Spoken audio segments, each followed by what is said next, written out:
What's going on, YouTube? How's it going? Welcome to the stream. Thank you all for being here. I'm going to update a few things in the description here. I'm going to link some stuff. Hopefully you guys are doing well and enjoying your Wednesday afternoon. Today's stream, we're going to jump back into the Anna Walsh, Brian Walsh case. It's crazy what's going on with this case right now. We're going to go through the probable cause affidavit that was released. I know that there's a lot going on with the Brian Kohberger case, the Idaho case, but we're going to go into this one today. I know a lot of YouTubers have already hopped in and gone through the unsealed arrest warrant for Brian Kohberger. If you're just joining, be sure to tap that like button on the way in so YouTube knows to send notifications out to the people that are subscribed to this channel. Definitely hit the like button and the subscribe button if you haven't already joined. We are going to get started very, very soon. I also am going to be going through the many Google searches that Brian Walsh allegedly made in the days after his wife went missing. There's a lot to go through, and then we're going to map out the exact route based on what we know a little bit more with the case as it stands right now. So we're going to give a few minutes for some people to join. But before we get started, I'm going to play this right now. Before we get started, I just want to mention our partner, DataSeal, whose service happens to align with something I am very passionate about: personal privacy. Have you ever been concerned about your home address, phone number, or other personal information being readily available online for anyone to find? DataSeal has developed an automated data removal solution that deletes your personal information from over 70 people search sites and data brokers. Use the link below in the description or the pinned comment to get 5% off your subscription. So thank you to our partners at DataSeal. Like I said in that, down in the description, there's a link. There is a free scan you can do on their site, as well as the pinned comment over there if you have any concerns or you want to learn more about personal privacy and personal safety. I know when we talk about these cases on this channel, oftentimes it ends up being mentioned that somebody maybe was stalked or somebody was being, with the Brian Kohberger case, there's rumors that they were being stalked. You can only do so much for yourself in terms of being careful of what you put out there on the internet. But even when you don't think that your information is being gathered from certain websites and data brokers and things like that, it can still be done. And so you never know what kind of information that you have is out there for people to see. So thank you to DataSeal for sponsoring the video. Angela's in the house. Jessica, hey, have they found her remains? What is going to happen to the kids? Will family take over custody? I'm not sure. The saddest part about this entire situation is the fact that they have 3 kids. I have no idea what the situation is around the children, who's going to remain, take over the custody situation. Is it going to be his mom? I don't know. But before we get started, like I said, I wanted to get that message out there. We're only 4 minutes into the stream. Before we get into the actual affidavit and then the locations, I'm going to read some of your guys' comments and say, hey, if you're watching the re-upload, I will also have down below when you can skip to the beginning of the stream. Katrina, how's it going? Tom, Laura, Darla, hello. Sage, Anna's mom has the kids. Oh, Sage is in the house. Sage is from that area.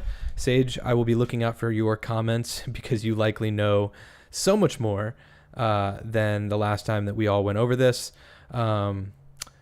But, I might as well go ahead and get started. So it sounds like the mom, Anna's mom or Anna's mom, has the kids. Katrina's saying that the kids are in state custody. I don't know exactly at this point. Angela, this is the 3rd time you're listening to this today. I apologize. I guess the first thing we could go over before we get into the location is the affidavit. So I went ahead and highlighted portions of the affidavit, and I'm sure there's so much more that they don't have in the affidavit that's worth putting in there, but this is enough obviously to warrant an arrest. So I'm going to read through this real quick. Purpose of the affidavit. I submit this affidavit in support of a criminal complaint For Brian R. Walsh, date of birth, January 1st, 1975, social security account number, redacted. For violation of GLC 268, 13B, in parentheses 1, witness, juror, police, court official. Okay, hold on. Is this the first one? Yeah, this is the first one. Okay. The affidavit sets forth facts and suggests reasonable inferences from those facts to establish probable cause that between January 5th and January 7th, 2023, Walsh did mislead, intimidate, or harass another person who was a witness or potential witness. So that's important. At some stage of a criminal investigation, grand jury proceeding, trial, or other criminal proceeding of some type, or person who was aware of information, records, documents, or objects that related to a violation of a criminal statute, or a violation of conditions of probation, parole, or bail, or a person who was a judge, juror, grand juror, prosecutor, police officer, federal agent, investigator, defense attorney, clerk, court officer, probation officer, or parole officer, or a person who was furthering a criminal investigation, grand jury proceeding, trial, or other criminal proceeding of some type with the intent to impede, obstruct, delay, harm, punish, or otherwise interfere thereby with a criminal investigation, grand jury proceeding, trial, or other criminal proceeding of some type. So it's very broad. It lumps in all these different potential people that he could have interfered in terms of with this the case, looking for his missing wife. So there's that. Number two, which, by the way, thank you guys for being here. I know there's been a lot going on YouTube over the last day. So you guys, if you guys have all been hopping in other live streams, you guys might be tired of all the live streams, but I appreciate you guys being here. Number two, because this affidavit is submitted for the limited purpose of securing a criminal complaint for the individual listed in Section 1, I have not set forth every fact known to me regarding this investigation. That's another thing that's important that I was mentioning. There's a lot in this probable cause affidavit that they that they could have put in that they aren't, but they have enough, obviously, for the arrest. He says, I have set forth only those facts that I believe are necessary and sufficient to establish probable cause for the criminal complaint requested. However, I have not omitted facts that might tend to defeat a finding of probable cause. Facts not set forth in this affidavit are not being relied upon for probable cause. So they likely have even more facts and more reasons to arrest this guy that they just are not even listing at this point in the case. Thank you guys so much. We have 100 people in here. Thanks for hitting that like button. Be sure, if you haven't already, to hit the like button. It is free to do so, and it lets YouTube know that people want to watch this stream, and it gives more notifications out to potential subscribers that can hop in here with us. So thank you guys. If you haven't already, let's tap that like button. Where I relate statements, conversations, and actions of others, those statements, conversations, and actions are related in substance and in part, except where otherwise indicated. Similarly, where I describe documents, the content of the documents is related in substance and in part, except where otherwise indicated. The information contained in this affidavit is based on my personal knowledge and observations accumulated during the course of my participation in this investigation, my training and experience, and as specifically attributed below, information I obtained during interviews, information provided by cooperating witnesses, information conveyed to me by other law enforcement personnel, my review of documents and interview reports, analysis of documentary. So there's some stuff cut off here. Keep in mind, I'm just trying to read what I can here. And physical evidence and records checks of various law enforcement and public databases. On the basis of this familiarity, I allege the following in support of the issuance. Guys, I've read so much other stuff today. I apologize. Issuance of a criminal complaint. So that's the second. The third, this is a long one here. I'm going to zoom in a little bit. Hopefully you guys can read that. Of course, when I zoom in, it does this weird, I don't know why it does that. I might not be able to zoom in on here, but I can zoom in on here. Oh, cool. There's nothing to show. There is something to show. What is going on? Okay. Number 4. Lacey P, thank you for becoming a level 1 supporter. Appreciate it, Lacey. Okay, wonderful. So I still have the affidavit here. I just don't have everything highlighted like before, so that's kind of annoying. So you'll have to bear with me here.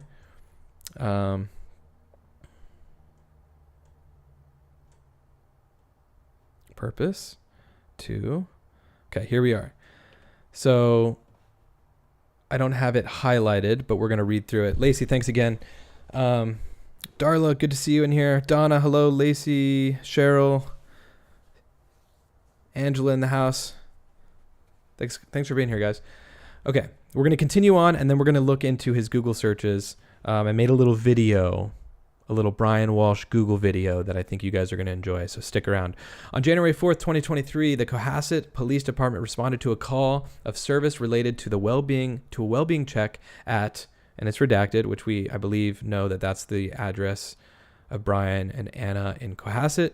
Patrol unit suspected Mrs. Walsh to be a missing Mrs. Walsh to be a missing person, and I was subsequently requested to the scene to assist in the investigation as a member of the Cohasset Police Department's Criminal Investigation Division.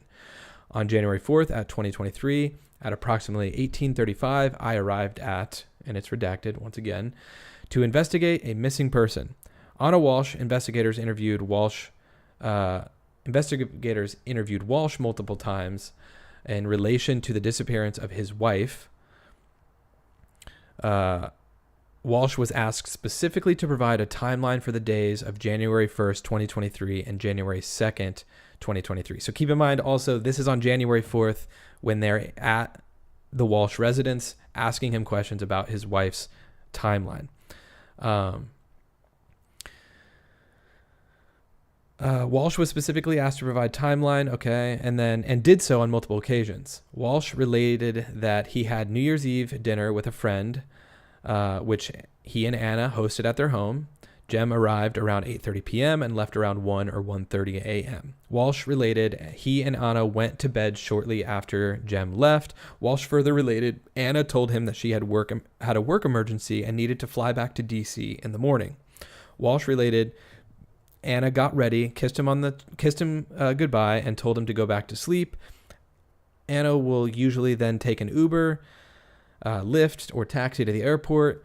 Anna left between 6 and 7 a.m. Walsh and Anna have 3 children. Those names are redacted. Walsh related that he got up around 7 a.m. and made breakfast for the boys. In the afternoon, a babysitter arrived at the house, and Walsh left to run errands at about 3 p.m. Walsh went to Shaw's to get OJ and milk, then came back home. So we have it pulled up here on the map. The house that they lived, it's redacted in there, but this information is out there. I don't know if I should have this listed or not, but there's a lot of media in that area right now. It's pretty obvious. It would be pretty easy to find this information. I don't think at this point, he's been arrested now. They're still actively looking for Anna or Anna. I don't know if I'm saying it right. I think it's Anna. I think everyone's been saying Anna. But he went to Shaw's down the street, which is just up the road on Chief Justice Cushing's Highway, to allegedly get orange juice and milk and then come back home. He then left again at about 4 p.m. to see his mother, who lives at, and we know that that's in Swampscott, which if we go to the map once again, that drive typically at 4 p.m. is saying, and some of the people in this area might be better with the traffic, but on Google you can list like when you'd be leaving, and I basically put 4 p.m. and it's saying that it would take between an hour and 20 minutes and 2 hours and 20, and that's a pretty big range, but I imagine the Boston traffic can get pretty heavy. But he allegedly left his house at 4 o'clock to go to his mom's house in Swampscott.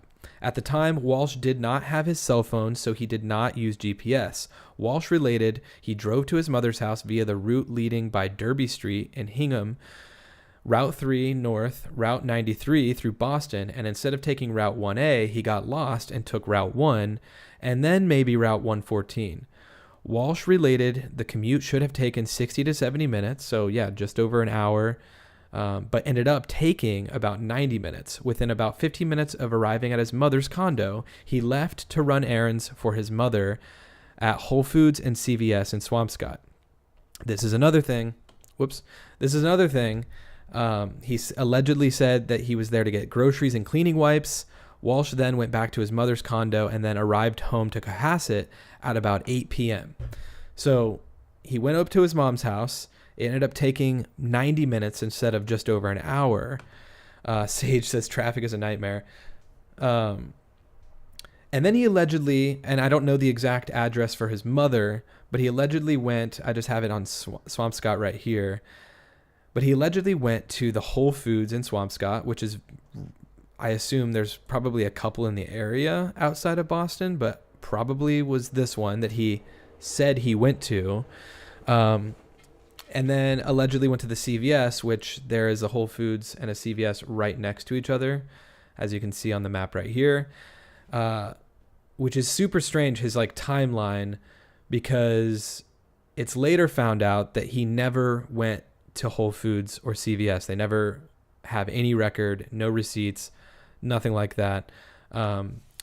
Walsh related one of the boys must have taken and lost his phone during New Year's Eve and New Year's Day. Walsh related on Monday, January 2nd, 2023, his cell phone was found under blank pillow. Walsh related, I imagine that is one of his children's name, considering it's redacted, and they are they're protecting the children's names. Walsh related, which I think it's a made up story. He may have put the phone under one of his children's pillows, but I think he probably did that on purpose. Walsh related on Monday, January 2nd, he took blank for ice cream while his babysitter watched blank and blank. So while his babysitter watched his two youngest kids, he took his oldest child, the 6-year-old, to get a chocolate shake at Press in Norwell. And if we remember from the last stream, if you guys were here, Sage let us know that Sage being someone from that area, that the juice bar doesn't really sell ice cream, but the actual drive from his house, from him and Anna's house, would be about a 20-minute drive to the Press juice bar. And then earlier in the week, they actually had Banfield from News Nation was in the area, essentially going through his entire route. And she even went to the juice bar, the Press juice location, and asked for ice cream. And they basically said, we can serve like a chocolate smoothie, but we don't really have ice cream. So there's that. On Friday, January 6th, 2023, a massive search that included K-9 officers, Metro LEC Search and Rescue, State Police, SERT team members, State Police, investigators, Cohasset Police, and other local police partners was underway for the missing person, Anna Walsh. The search resumed. It's hard to see. The search resumed on the morning of January 7th, 2023. That afternoon, at least 6 investigators were tasked with driving to the North Shore area of Massachusetts to verify Walsh's route of travel and verify his visits to establishments like Whole Foods and CVS. These investigators were reassigned from other tasks in an effort to locate Anna. So once again, they were kind of adding more to the task force. The North Shore, I assume what they're talking about there is, once again, the Swampscott area. So this would be the North Shore. They sent investigators up there to try to corroborate his story by going to the locations that he said he went, the CVS, the Whole Foods. Walsh was not observed on video from Whole Foods or CVS at the time frame he stated that he was there. So incredibly suspicious, but how convenient that he was not seen on camera at the Whole Foods at all. And then the last one, let's see, I think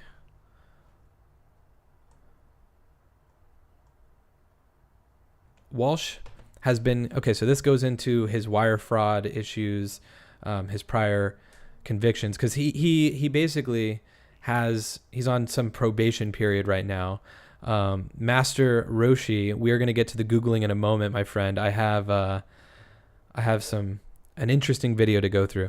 But I'll get through this real quick and then we'll go through that. Walsh has been convicted in federal court of felony fraud by wire and is currently on pre-sentencing probation. The probation conditions include monitoring and home confinement. Walsh must request leave from his home each week and specify the time and need for such leave.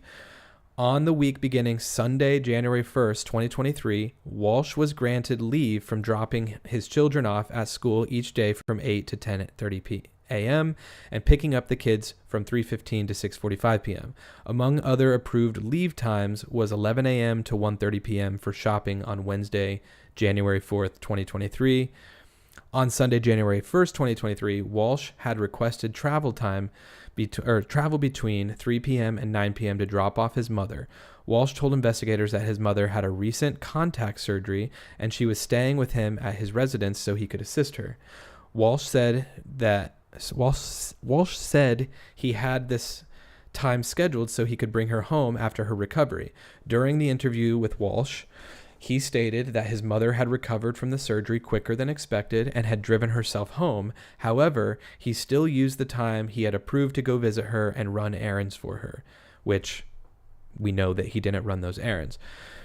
The errands were the trips to Whole Foods and CVS that investigators later showed did not occur through hours of viewing video evidence. It is also important to note that this is the day one of Anna being missing.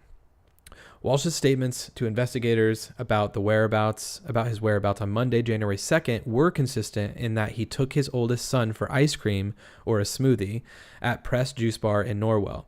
This was during the morning hours he is allotted for school drop-off, between 8 a.m. and 10:30 a.m. There was no school on Monday, January 2nd, due to the holiday. Investigators later discovered video evidence of Walsh at the Home Depot in Rockland wearing a black surgical mask, blue surgical gloves, and making a cash purchase.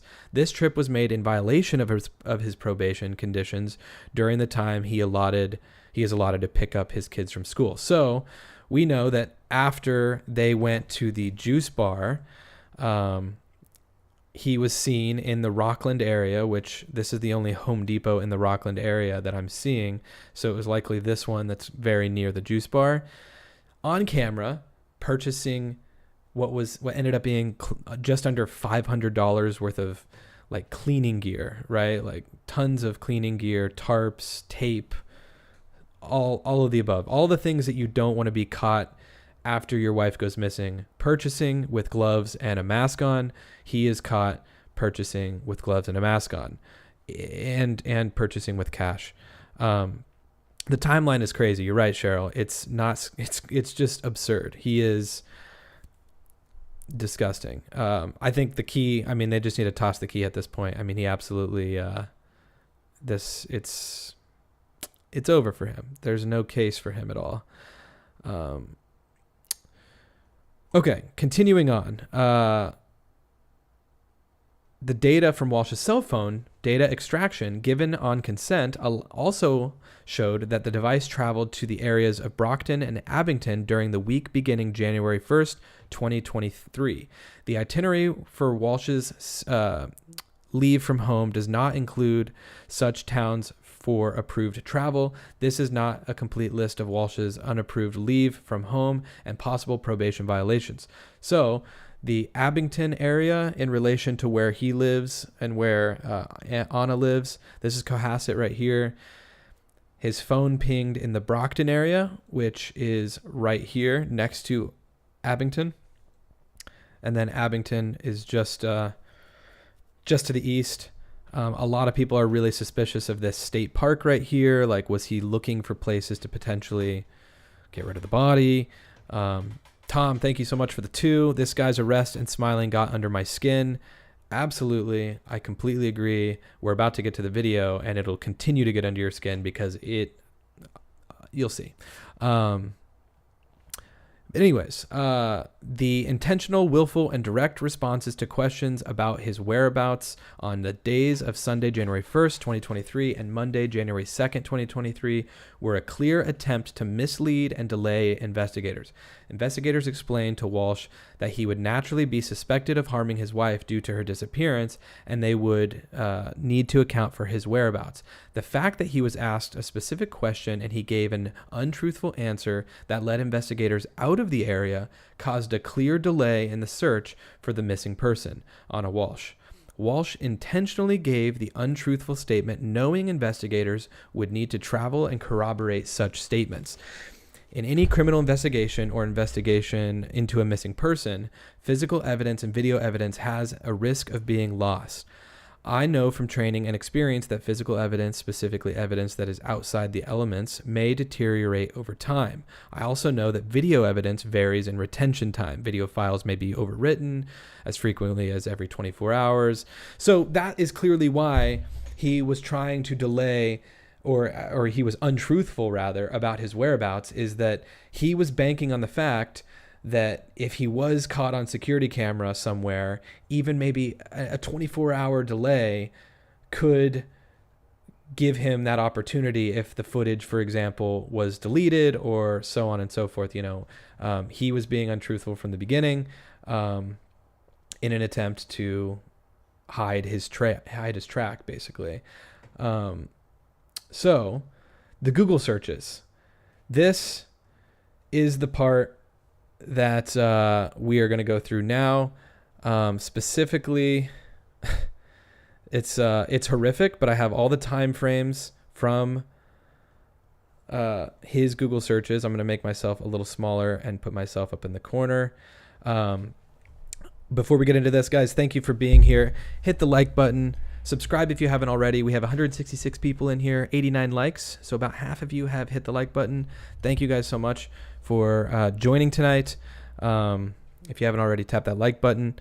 But let's go ahead and go through his Google searches. Okay, so this is Brian, the Google man. At 4:45 a.m., he Googled how long before anybody starts to smell. Hold on one sec. Coughing spell, sorry. I imagine he meant to say how long before a body starts to smell, but I digress. Shortly after, at 3 minutes later, 4:48, he Googled how to stop a body from decomposing.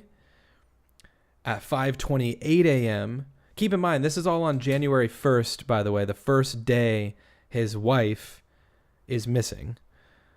Not reported missing, but the last day she was seen alive. 5:28 a.m., he Googles how to embalm a body. 5:47 a.m., he Googles 10 ways to dispose of a dead body if you really need to. Just the normal thing that people tend to Google. 6:25 a.m., he Googles how long for someone to be missing to inherit. So I guess he's already worried about inheriting money.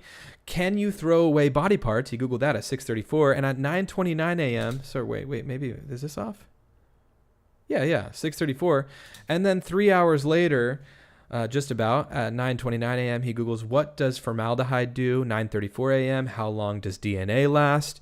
And also at 9:34 a.m., can identification be made on partial remains? Once again, all really normal things for you to be Googling in general, right? No, not at all. Continuing on, because it doesn't stop there. 2 hours later, around 11:30 a.m., he Googles dismemberment and the best ways to dispose of a body. And then on Monday, January 2nd, the Googling continues, my friends. At around 12:45 p.m., he allegedly Googles, is a hacksaw the best tool to dismember? At 1:10 p.m., he Googles, can you be charged with murder without a body? Oh my goodness. And at 1:14 a.m., he Googles, can you identify a body with broken teeth? Very normal. The Googling continues on the 3rd of January. At 1:02 p.m., he Googles, what is the rate of decomposition of a body found in a plastic bag compared to on a surface in the woods? And 7 minutes later, he Googles, can baking soda mask or make a body smell good?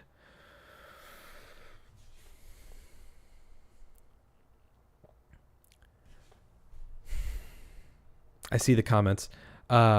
Sorry if I'm setting off your Google Home or your Alexa. I know that every time I talk to Alexa, one of the wonderful mods of this channel, I am likely turning on potential Alexa devices.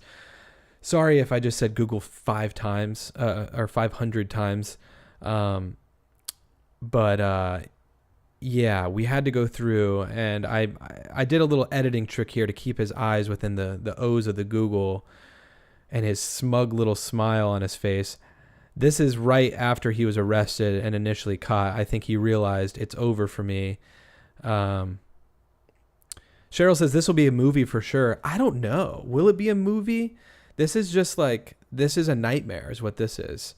I don't know if there's even enough here. I mean, there's enough with his past to be a movie in terms of all of the, just his history with the wire fraud and the selling fake paintings, all of that. I feel like there's enough there maybe to add to the lead up of this, but more than anything, this is just a sad, sad story.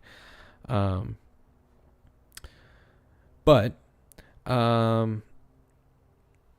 anyways, so like I said, we went through the Google Docs. January 1st, he goes, well, actually, you know what we should do? We could watch, let's see if there's anything here to watch. We actually have video from inside the smoothie place as well. At 9:59 a.m., January 2nd, 2023. I didn't have this in my last stream, so it does show him inside the juice bar or the juice press place. Let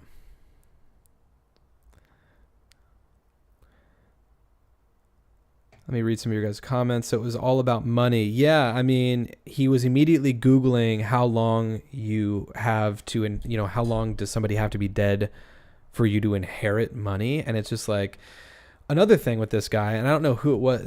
I heard this early on. I think it may have been Sage telling me he had these money problems with his father.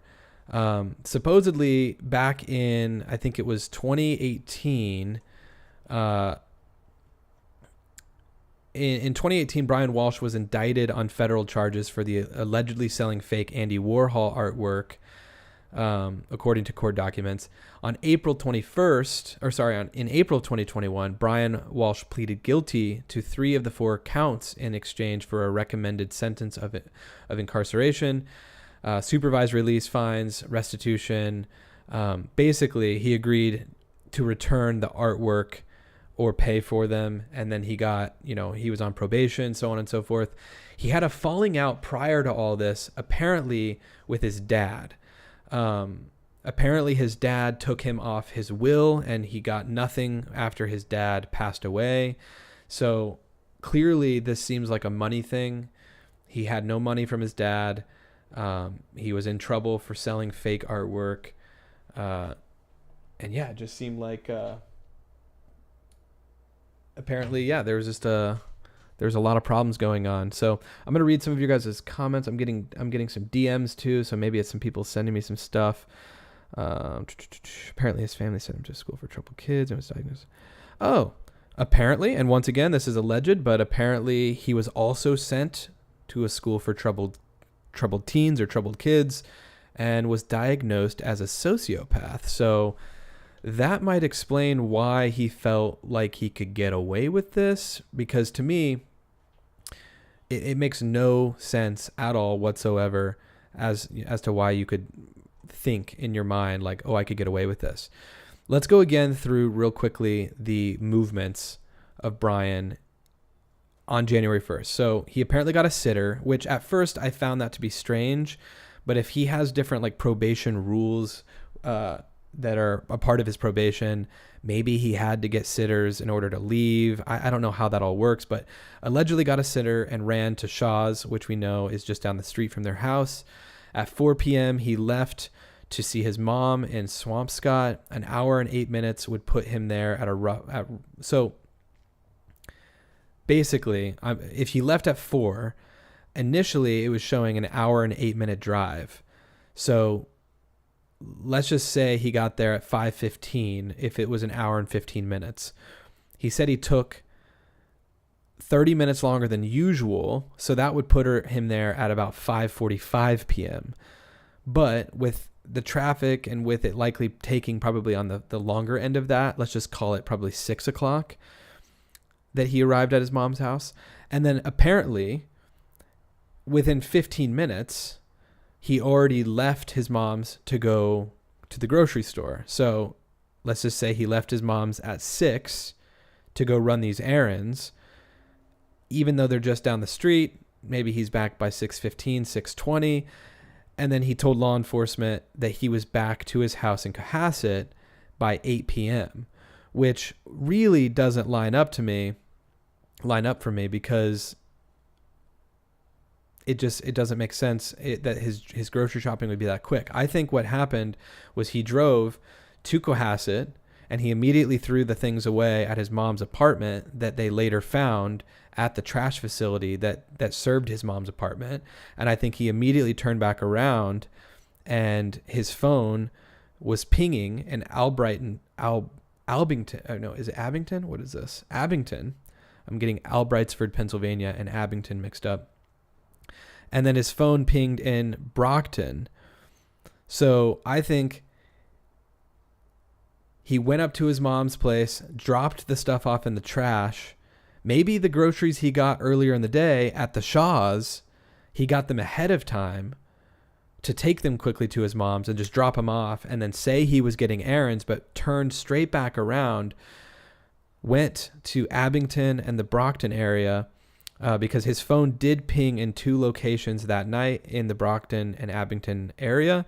So if he didn't go to Whole Foods or CVS and he just used his mom's dumpster to throw away the potential pieces of evidence, he could have immediately made its way back to the Abington and Brockton area by about 7:30. So say he gets to his mom's at 6, he turns straight back around, maybe an hour and a half, depending on the traffic, back to the Brockton and Abington area, call it 7:30. From Brockton back to his house, so from just in between Abington and Brockton back to his house is about a 30-minute drive. So if he was there around 7:30, maybe he was back at his house by 8 on January 1st. But I don't know. I think he was lying about that entire thing. Obviously, I don't think he wasn't getting groceries for his mom. We know that. Let's see. Spectral. Yes, keep in mind it was on Sunday, New Year's Day, and Monday was a holiday. Boston isn't too busy on holidays. Okay, that's good to know. I know some of you guys have been in that area and or are from that area, so that's good to know. Her body parts. I grew up in Brockton. Total poop hole. Interesting. Okay. Cell phone pings, digital evidence. I believe the place he went to was a garbage in. Oh, okay. That's why they'll never find her body. Interesting. He had no earthly business being in Brockton or Abington. Yeah, so that's good to know that those areas are not fantastic. I've heard wonderful things about Cohasset. I heard that Steve Carell is building a house there. So I would imagine probably a bit nicer than the Brockton and Abington area.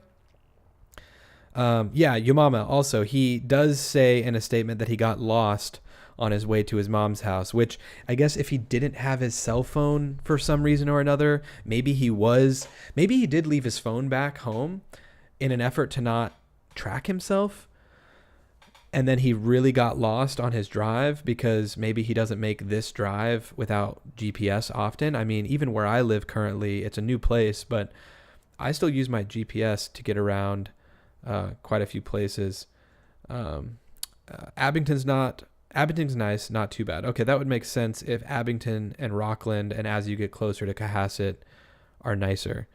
But yeah, him getting lost, like Darla just says, I wonder if he was dumping her body in different places at that point. Who knows? It's horrific to think about. But another thing, like how do you get, I'm sure he's gone to his mom's house several times. So even if he didn't have his phone, you would think he would know the route to his mom's house. You know what I mean? I don't know. How do you get lost on the way to your mom's place? It doesn't make sense. Okay. And then, going into the next day, or investigators said they later determined that Anna Walsh had a plane ticket for January 3rd, which she never used.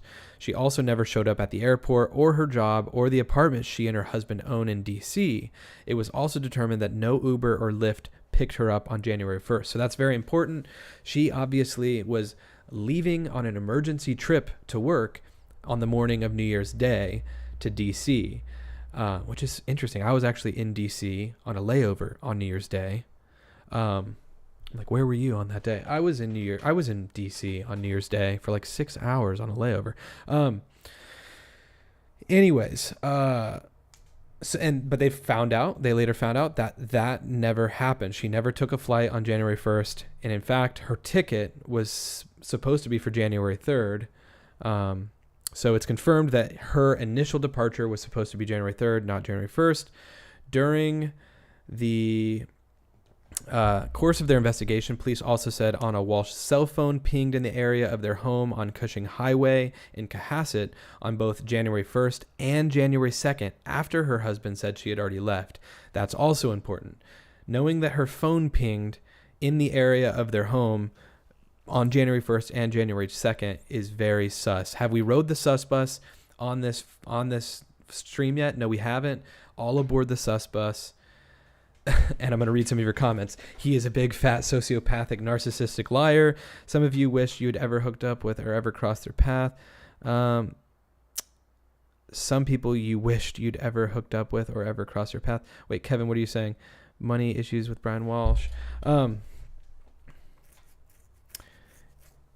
He was lost for hours, lost dumping evidence. Yeah, Megan, I think you're probably onto something. Was he an only child? I don't know if he was an only child.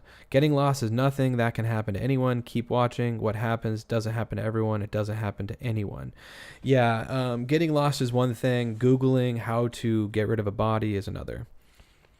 He was at a dumpster in Abington. Speculation. I believe that the dumpster there was brought to the facility in Wareham, which is why they think they'll never find her. Oh, is that like the sus bus is crowded? Yeah, I'm going to get off the sus bus now. Not all, even though there's only 170 people in this stream, we all cannot fit on the sus bus. It's just too crowded. Is that like a huge, Kira, is that like a huge facility? Is that why they're saying they'll never find her? Wareham. I'm going to look up Wareham. One sec. Wareham. Is that like a huge facility or something? Oh, so the trash gets taken like maybe from the city area down to like maybe a more rural facility? Is that the idea?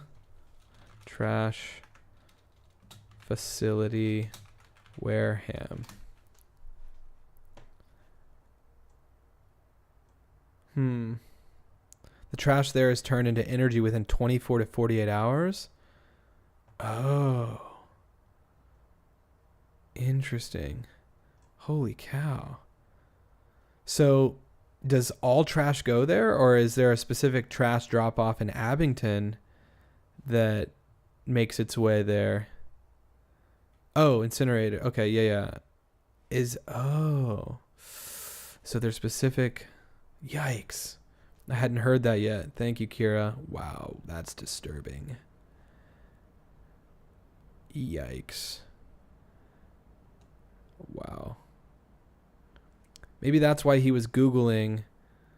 Let me see. What was one of the Googles was, well,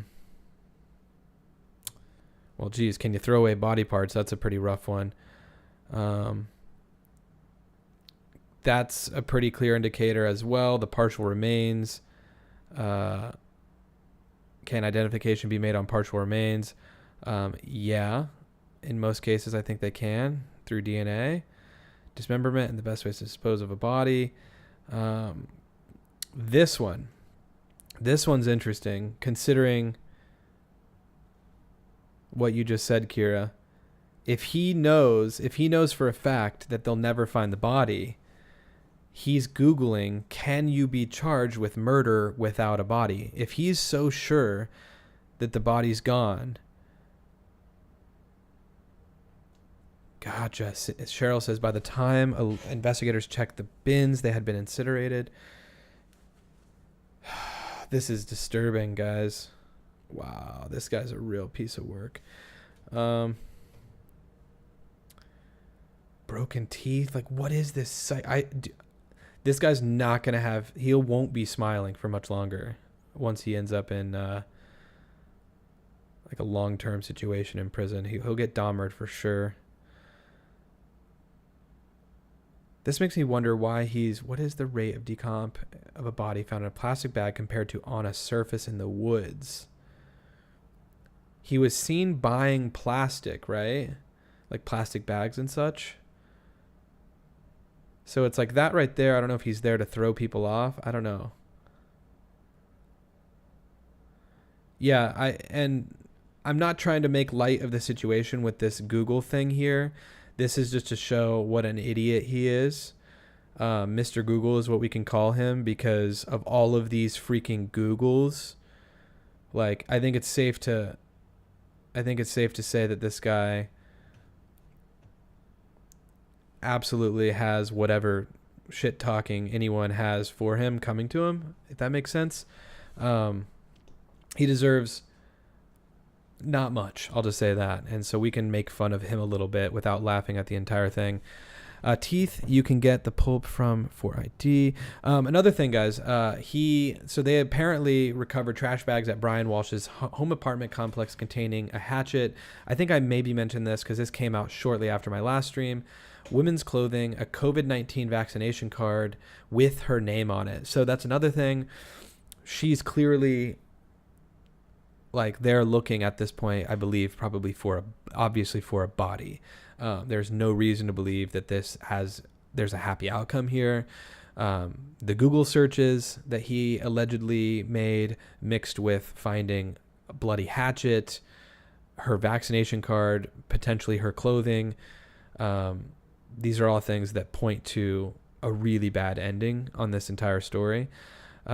Megan says they also charged him with improper transport of a body, so I think they have more evidence.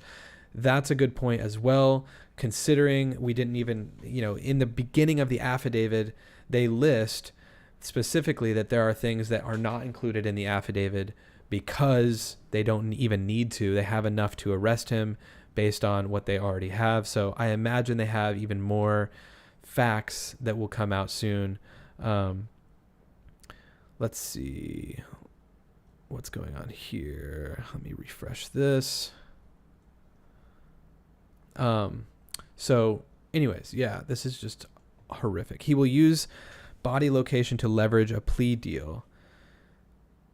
Tom, thank you for the 2. He will use body location to leverage a plea deal. I mean, possibly. I know that definitely happens where it's like, show us, point us out where the body is at, but like, I mean, oh my gosh. Also, yeah, his kids, how will his kids feel when they read and see all this? His kids aren't even old enough to they're old enough to realize a lot, at least the 6-year-old, but they wouldn't even be able to fathom this kind of evil, and knowing that he was their primary, or at least half of their immediate caregiver. Oh my gosh. Angela, he is so lucky that this beautiful woman ever gave him 5 minutes of her time, let alone marriage and children. He'll never know what kind of love again. What a clown. I agree. Angela, also, I saw you in The Lawyer That, what's his name? The Lawyer That You Know. I believe that's his YouTube channel. I was listening to him read the sealed records from the Brian Kohberger case. I saw you in there. That was awesome to see you in there. Cheryl, how did he think he would get away with it? I have no idea. It's wild. It's crazy. It's absolutely bananas. Like, did this guy just think, was he a sociopath? Did he just absolutely think that there would be no no trace of anybody of him at all. Like, he's lying about his whereabouts. They're going to be able to go in and make sure that he's telling the truth about going to a Whole Foods. A Whole Foods probably has 40 cameras in the parking lot alone in the Boston area. So it's like, what was he thinking, right? I know he wasn't in Boston. He was in the Swampscott or whatever, but still, it's crazy. I'm going to open up the phone lines. Guys, if you want to call in, feel free. The number is right there, 305-985-2690. Anyone that wants to call in and add anything to the case or to the conversation that we are talking about, feel free. I'm going to keep going with what we're doing right now until we get a call. But if you want to call into the show, that is the number to use. Just please feel free. We like to keep the calls to about 3 to 5 minutes. But if you want to add anything, please feel free to call. So, gosh, man, it's crazy. This is nuts. Like, when is this? I mean, I know he was arraigned today. Oh, speaking of, that's what we were going to get into today. Hold on. His arraignment. So today, this morning, prosecutors go through a long list of Google searches allegedly made by Brian Walsh while using his son's iPad. So I know we just went through the video that I made that showed the different quoted Google searches, but this is from the arraignment. This is from the arraignment this morning. So once again, 305-985-2690. Feel free to call in. I'm going to play this video until someone calls in. January 1st, defendant Googled using his son's iPad. Some of his searches using his son's iPad, by the way, are as follows. Keep in mind that the defendant said he left at 6 a.m. At 4:55 a.m. on January 1st, he searched how long before a body starts to smell. At 4:58 a.m., how to stop a body from decomposing. At 5:20 a.m., he searched how to embalm a body. At 5:47 a.m., 10 ways to dispose of a dead body if you really need to. At 6:25 a.m. on the 1st, how long for someone to be missing to inherit. At 6:34 a.m. on the 1st, can you throw away body parts? At 9:29 a.m., what does formaldehyde do? At 9:34 a.m. on the 1st, how long does DNA last? At 9:59 a.m., can identification be made on partial remains? At 11:34 a.m., dismemberment and the best ways to dispose of a body.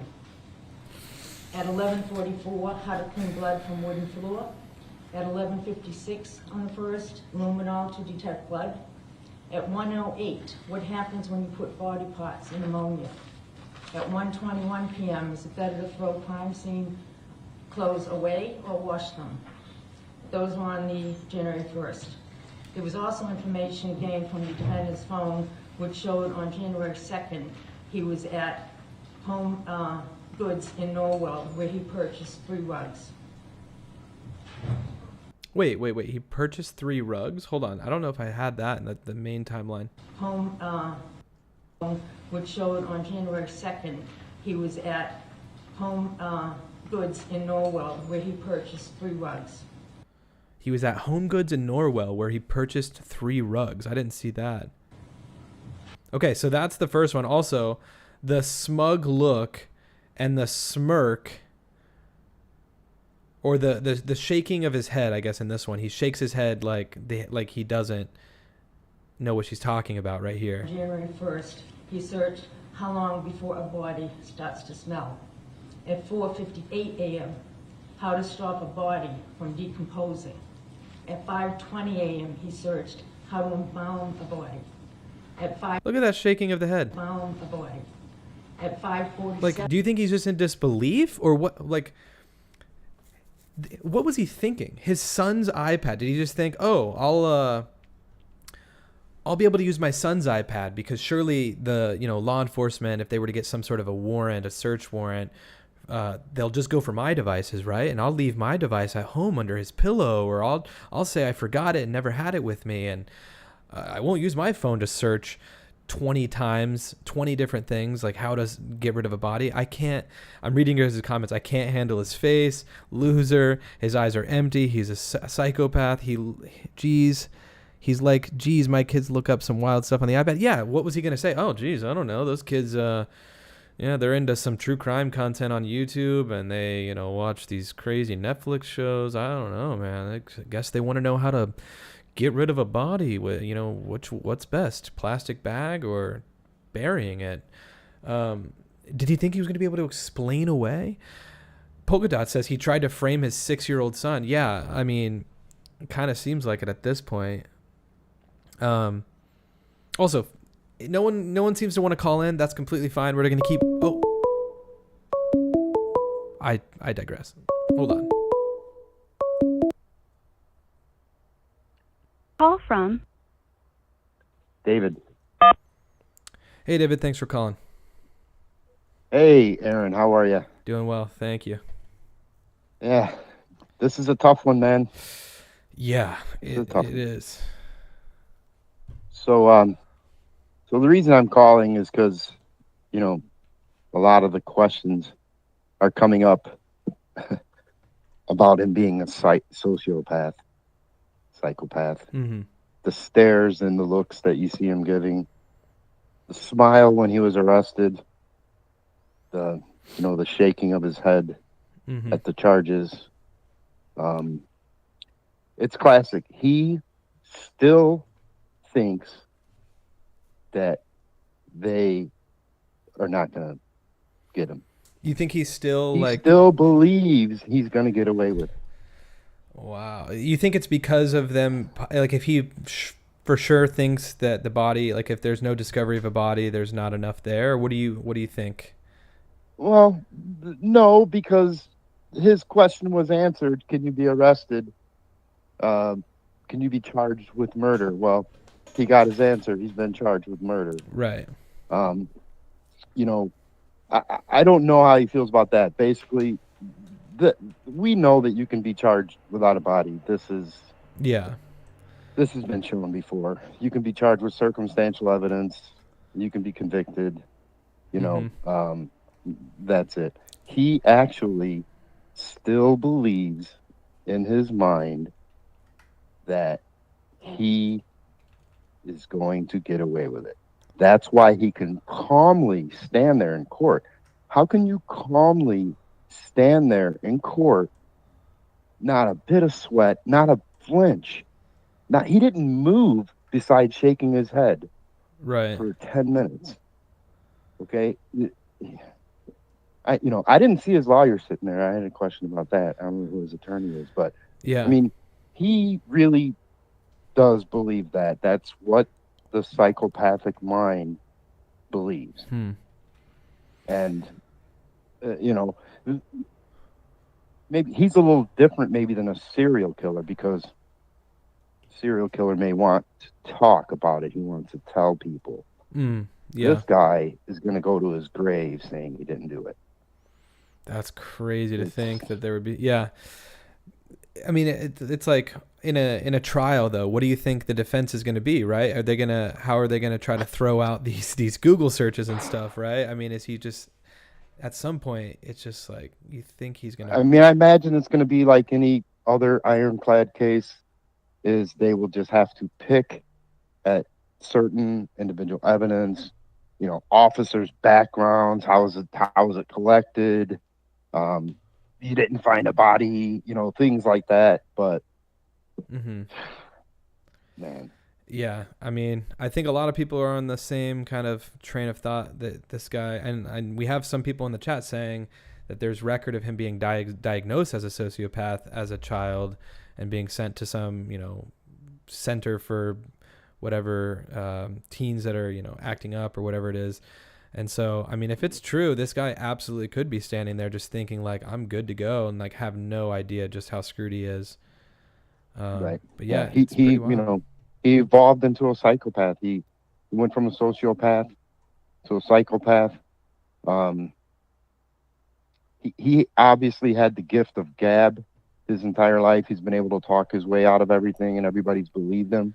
Yeah. Even though we can clearly see right here his intelligence is, you wonder how this guy got as far as he got. I mean, wealthy, beautiful wife, family, jobs, Yeah. and you can see he's not very intelligent. Right. And I've heard from other people that have DM'd me from that area saying they're not that. I mean, she might have some money, but like he's not that wealthy. It's kind of all a front. Like he's selling fake paintings. He's getting into trouble with money. He's not getting, his dad didn't include him in the will. Like, I think it's this kind of facade of like having money, and then it all kind of crumbled around him, and he realized that they couldn't keep this up. I think there's rumors that she was going to be leaving and taking the kids to DC.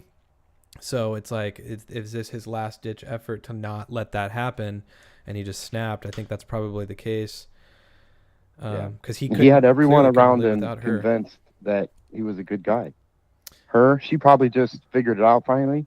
Yeah. But for a long time, I mean, I've seen a couple interviews of people in the past saying, that he's a good guy. He was, right. We went out to dinner and this and that, and yeah, he was a good guy. But yeah.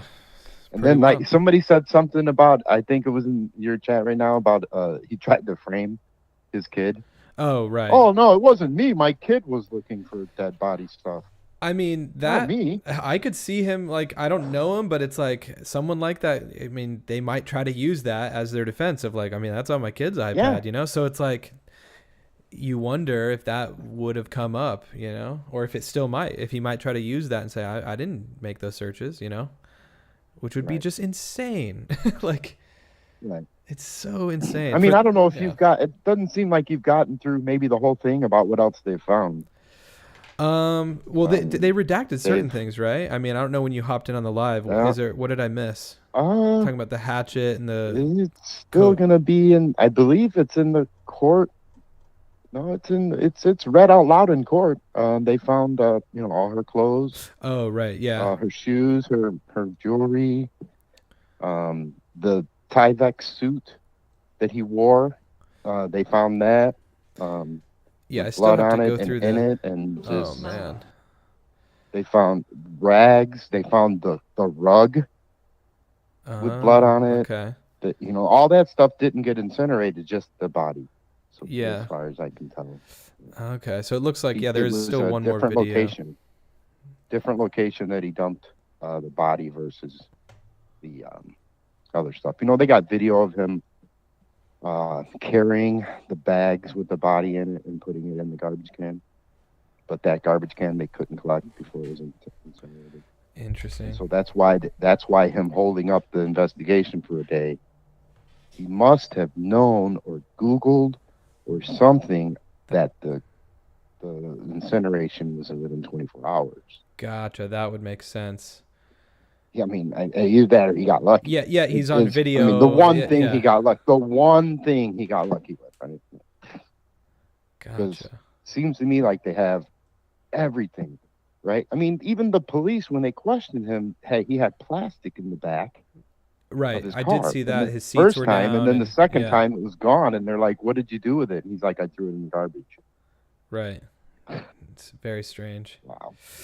Wow. Well, thanks for calling in, man. I appreciate it. Yeah, it looks like I still have a 2-minute video here from the arraignment today, so I'm sure that's the part that I missed. So I'll watch that before the next person calls in. But yeah, I appreciate it, man. Yep. Hey, nice talking to you, Aaron. Yeah. Love your channel, you as man. Well. Thanks. Love your personality. Keep it going, buddy. All right, appreciate it. Cheers. Thanks. Yeah, bye. Bye-bye. Thanks for calling in. I'm going to watch this video. Feel free to call in if you want to add to the conversation. I'm going to watch this real quick because, this is the last little bit here. Man, this guy sucks. This Brian Walsh guy sucks. At 12:45 p.m., hacksaw best tool to dismember. At 1:10 p.m., can you be charged with murder without a body? At 1:14 p.m., can you identify a body with broken teeth? On January 2nd, following those, the defendant was seen on surveillance at the Home Depot in Rockland. In checking the surveillance, the defendant is observed on a security camera pushing a cart. Items included cleaning products, mops, brushes, tape, top, a Tyvek suit with boot covers, buckets, goggles, baking soda, a hatchet. He had a face mask and rubber gloves on at the time he was pushing the cart in Home Depot. At 5:32, he was seen at the Derby Street in Hingham, now removing the gloves and the mask. Data from his phone also tracked his whereabouts on January 3rd. Locations were traveled at 4:27 on January 3rd to an apartment complex in Abington. Surveillance shows the defendant's Volvo, as well as a male fitting the defendant's appearance, exit a car near the dumpster. He walks to the dumpster carrying a garbage bag. He's leaning, and it appears to be heavy as he has to heft it into the dumpster. He walks to the dumpster with the garbage bag and leaves it. On 4:48, he hit another complex in Abington, and at 5:10 p.m., cell phone shows records at another apartment in Brockton. So yeah, he was bouncing between Abington and Brockton, throwing away different bags of trash. Wow, this guy's... Video shows a party consistent with his appearance and his Volvo. Again, he discarded items in the dumpster. On January 3rd, that same day, at 1:02 p.m., he did some more Google searches. What happens to hair on a dead body? At 1:13 p.m., what is the rate of decomposition of a body found in a plastic bag compared to on a surface in the woods? At 1:20 p.m., can baking soda mask or make a body smell good? Wow. I mean,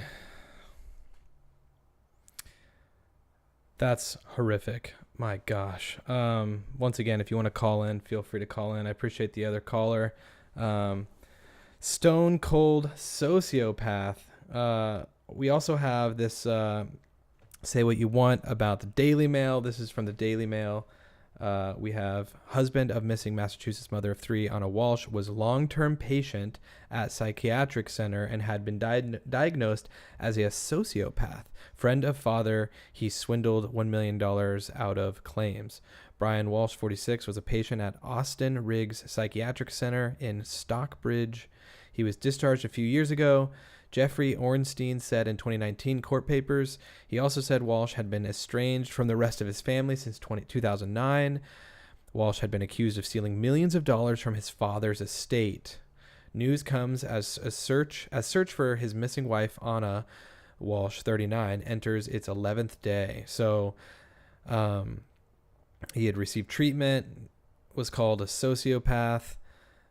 Claimed he had been estranged from his family. We know that his dad didn't include him in his will because he was allegedly stealing what they say on here is millions of dollars from his estate. So his dad is clearly super well off.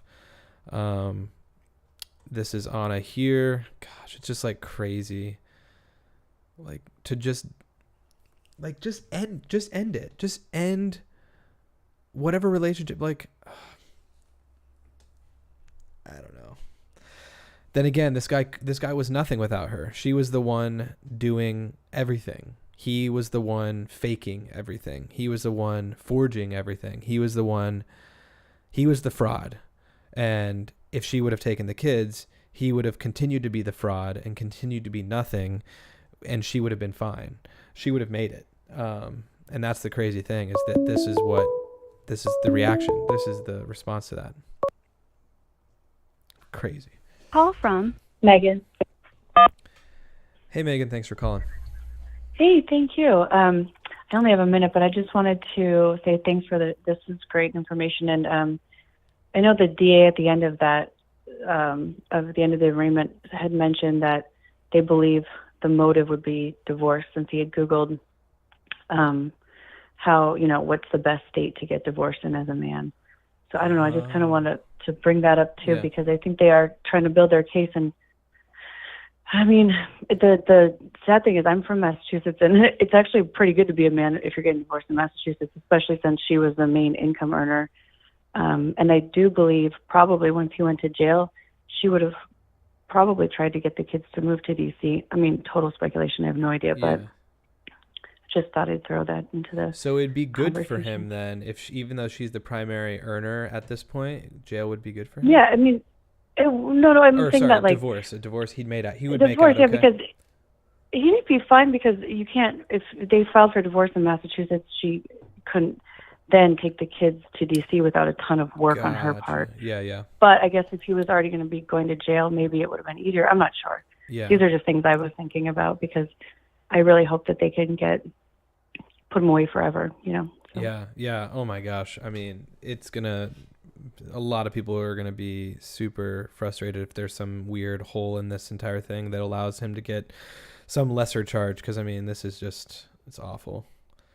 Mm-hmm. So. And I do think that they'll be able to. I think they're probably holding back a lot, but hopefully. Yeah. I'm wondering exactly what all they have, because even in the probable cause affidavit, they say from the very beginning, like, they aren't even including everything that they have. They have enough, obviously, to warrant the arrest. So how much do they have, right? So that'll be good. Hopefully when they come out with that, or that gets unsealed, it'll reveal a lot that lets everyone else not worry about his fate, because hopefully it'll be enough to just know that he'll be screwed. Yeah. Maybe, and hopefully he'll just plea and we don't have to look at his face anymore. So yeah, thank you for keeping this going. I appreciate it. Yeah. Thank you for calling in. Mm-hmm. Yeah. Thanks. See ya. Bye. Yeah, you never know. Some sort of a plea deal. He says where he took the body, or he can identify a body part, or I don't know.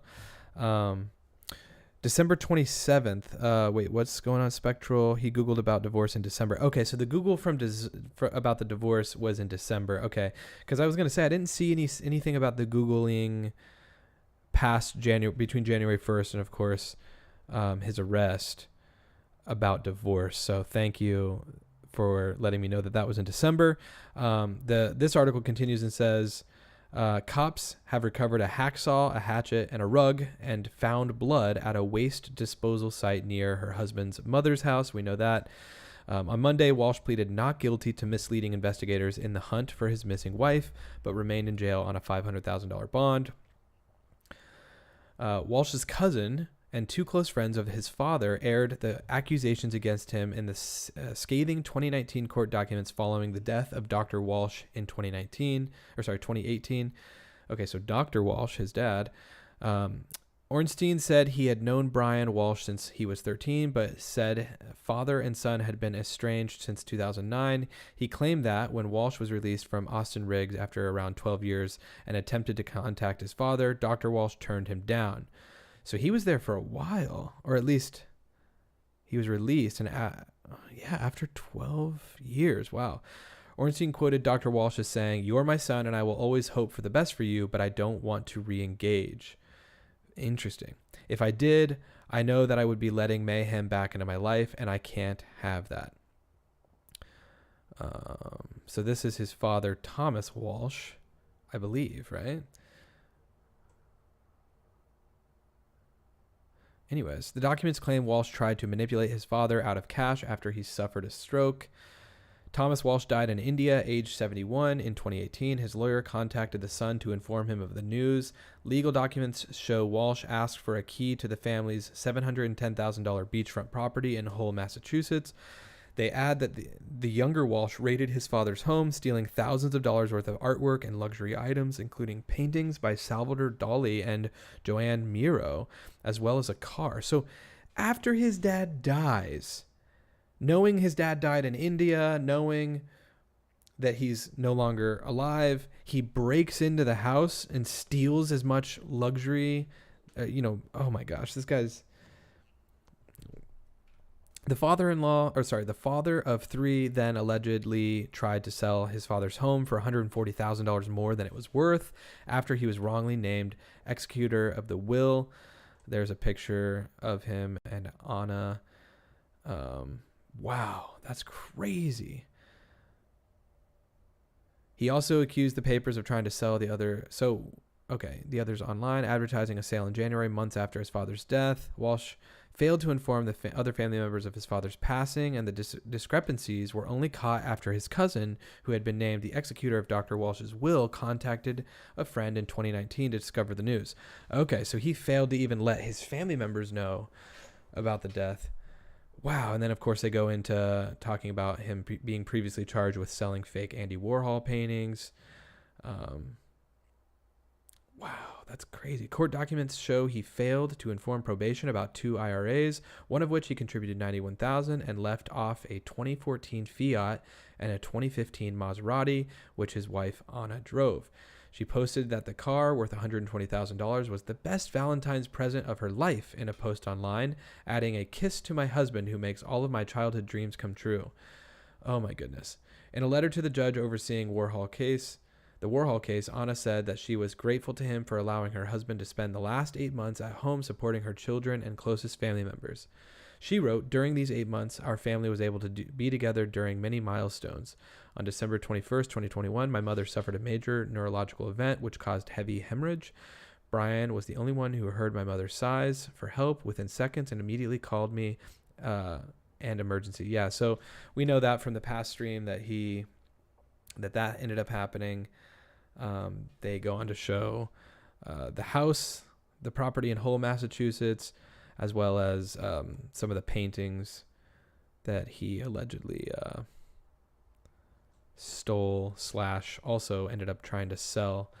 They had guests for New Year's Eve, and they was Googling at 4:30 a.m., considering guests probably stayed at least till midnight. I wouldn't be surprised if a fight broke out after guests left. Yeah, Sarah, I think that's the best guess yet, is that the Googling began shortly after guests left. I'm sure something terrible happened after the guests left, because they did interview one of the guests.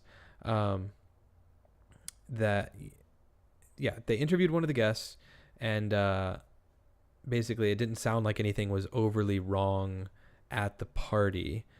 So I would imagine something did happen afterwards. We have the full arraignment video. I don't know how much. The Hassett House on New Year's Eve until 3:14 a.m. on January 2nd. There were no. I mean, I guess we could watch this real quick. I know we watched some of this just now, but I could go ahead and play this full thing, and we could skip through the part that we've already watched. So let me go ahead and play this. Thank you, Kira, for sending this to me. I believe, or no, thank you, Kat, for sending this to me on Twitter. Guys, if you haven't already, and you want to follow me on Instagram or Twitter, this is a good way of reaching me during the stream. I have direct messages open on Twitter and Instagram. If you want to send me anything during the stream, feel free to do so. Also, if you haven't already, like, subscribe, and hit the bell notification so you're notified every time we are streaming. Outgoing calls made at that time, 2, 4, and 6. All right, we'll watch this. All right, everyone, welcome back here on Live Now from Fox. Brian Walsh in court. Let's listen in live. 180, you are charged on the first day of January 2023 with assault and to beat Anna Walsh with intent to murder that person. You're also charged with interring of a body, did without lawful authority, did willfully dig up or remove human remains. Not guilty, pleas will be entered. You understand those charges, Mr. Walsh? I do. I'll hear from the Commonwealth. Yes, thank you, Your Honor, we're not contesting bail or probable cause, so we would ask that he be released. Thank you, Ms. Ryan, but I have to satisfy myself with probable cause. Thank you. Thank you, Your Honor. Lynn Beeland for the Commonwealth. The defendant is now before the court charged with murder of his wife, Anna Walsh, as well as disinterring of a body. Anna was 39 years old and the mother of 3 children, 2, 4, and 6. Anna worked in Washington, D.C., splitting her time weekdays between D.C. during the week and staying in her house in Cohasset, where she lived with the defendant and their 3 kids. On January 4th of 2023, Cohasset police received a call from her Washington, D.C. employee indicating that she was missing. She was due to report to work on January 4th, but did not appear. She had a flight on January 3rd from Logan to DC, which she did not board. Cohasset Police went to their house at Chief Justice Cushing Highway for a well-being check. It was only at this time, when they met with the defendant, that he first reported his wife missing. Defendant stated his wife left the house at approximately 6 a.m. on January 1st, New Year's Day. He stated she took an Uber or a Lyft to go to the airport, that she was returning to DC for work. Okay, this is actually a lot of what we went through, and I don't want to just repeat, because we went through timeline stuff and whatnot, and we kind of went through some of the videos from the arraignment. I appreciate you sending me that, Kat. I see some people are saying, I'm tired of seeing his face. I'm kind of tired of seeing this guy's face too, and honestly, I'm very interested to see what they end up releasing in terms of the evidence against him. I know that they likely have a lot. That house in Hull is sweet, yeah. So Tracy Minor is his lawyer. That's good to know. Tracy Minor. Thank you for sending me that, Sage. But I'm going to end it tonight a little bit early. We're only an hour and 20 minutes in, but really I just wanted to get through those Google searches. That's the main thing. I mean, obviously a lot of you have already seen those, but I wanted to play that Google video to just show how stupid he looks when Googling what he's Googling, and to think that he could have possibly been blaming this on his son if the opportunity came up. Oh, that's my son's iPad. You disgusting piece of shit. I'm sorry. Like, I'm tired of, I'm kind of like fired up about this guy right now. So I think I'm going to end the stream. I'm just kind of over this guy. Let me read some of your guys' comments. I'm sorry. I'll just let this play while I read some comments. Yeah, those prisoners are going to have a field day with those nasty moobs of his. I hope he is tormented every day of his sorry life. Kevin, thank you. Jenny, they're horrific. Cheryl, thank you.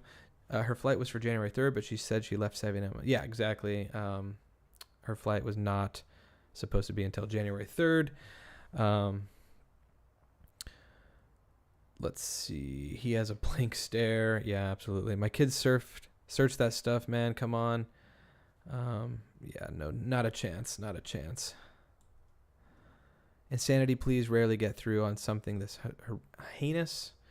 If the killing was part of a fight, he'll use it to argue if he killed. Argue if he killed and it was not premeditated, which is lesser charge in Massachusetts than premeditated murder. Yeah, if anything, he'll try to say that this was a fight, which is crazy. Robert Durst, if you guys have ever seen the documentary on HBO, he claimed there was basically a murder that took place in Texas, and he claimed that it was a fight, and spoiler alert, he walked. He got off on it because he claimed it was self-defense, and he dismembered and disposed of a body, and he still got off on it. And this was Texas in like the early 2000s, I think. So I don't know. And he was from a very well-off family in New York, but still, you never know what he's going to claim. Is he going to claim that there was a fight going on? Probably. But anyways, okay. I'm going to end the stream there. Thank you guys for joining. Please stay on the lookout. We are probably going to be streaming before the end of the week as kind of a recap on the Brian Kohberger, Idaho situation. I think I haven't streamed on that in a few days. There's obviously some more stuff that has come out since then. So we'll probably do some sort of a recap video. So stay on the lookout. If you haven't already, please tap the like button, hit the subscribe button if you've enjoyed this content, and press the bell notification to get notified every time I post a video. And once again, thank you to today's sponsor, DataSeal. Thanks again to our partner, DataSeal. If you guys have concerns about your home address or other personal information being exposed online, use the link below and promo code 5OFFALL to get 5% off. Thank you again to Data Seal. The link is down in the description if you guys want to check that out. There's also a pinned comment. I recommend trying out their free scan to see where your information is at online and how you can maybe protect and get that off of the internet. Thank you, David. Let's not forget the guy that did this with a home monitoring bracelet on. Yeah, that's another crazy thing. Angela, thank you for being here. Thank you to the mods for being here. Big shout out to the mods. There's the thank you mods animation. Alex, Alicia, Angela. I think we had somebody else in here earlier, but I don't want to mix it up. But thank you to you three for being here. Big shout out to the mods in the chat. And yeah, thank you guys for being here. We'll see you guys in the next one. Peace.